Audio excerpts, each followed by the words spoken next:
കൊല്ലം അഞ്ചാലുമൂട് സ്വദേശി അനില രവീന്ദ്രനിൽ നിന്നും 90 gram MDMA പിടികൂടിയ സംഭവത്തിൽ ഒരു യുവാവ് കൂടി അറസ്റ്റിൽ. കൊല്ലം മങ്ങാട് സ്വദേശി ശരബിനാണ് അറസ്റ്റിലായത്.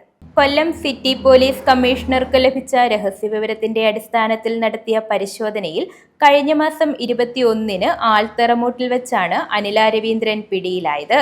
കാറിൽ നിന്ന് 40 ഗ്രാം MDMA ആദ്യം പിടിച്ചെടുത്തു.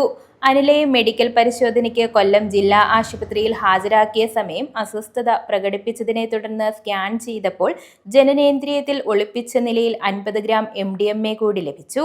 ഈ കേസ് അന്വേഷിക്കാൻ Kollam ACP S Shareef, Sakthikulangara inspector R Ratheesh എന്നിവരുടെ നേതൃത്വത്തിലുള്ള പ്രത്യേക അന്വേഷണ സംഘത്തെ കമ്മീഷണർ നിയോഗിച്ചിരുന്നു.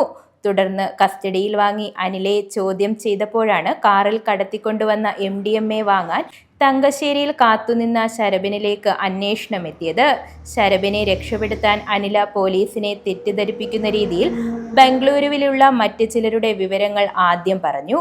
എന്നാൽ അനിലയുടെ മൊബൈൽ ഫോണിൽ നിന്നും മെയിൽ ID-യിൽ നിന്നും ബാങ്ക് ഇടപാടുകളിൽ നിന്നും ലഭിച്ച വിവരങ്ങൾ കൊല്ലത്ത് MDMA എത്തിച്ചത് ശരബിനു വേണ്ടിയാണെന്ന് പോലീസ് മനസ്സിലാക്കുകയായിരുന്നു. ബംഗളൂരുവിലേക്ക് രക്ഷപ്പെടാൻ ശ്രമിക്കവേ കൊല്ലം റെയിൽവേ സ്റ്റേഷനിൽ വെച്ചാണ് ശരബിൻ ശക്തികുളങ്ങര പോലീസിന്റെ പിടിയിലായത്. ന്യൂസ് ബ്യൂറോ, കൊല്ലം.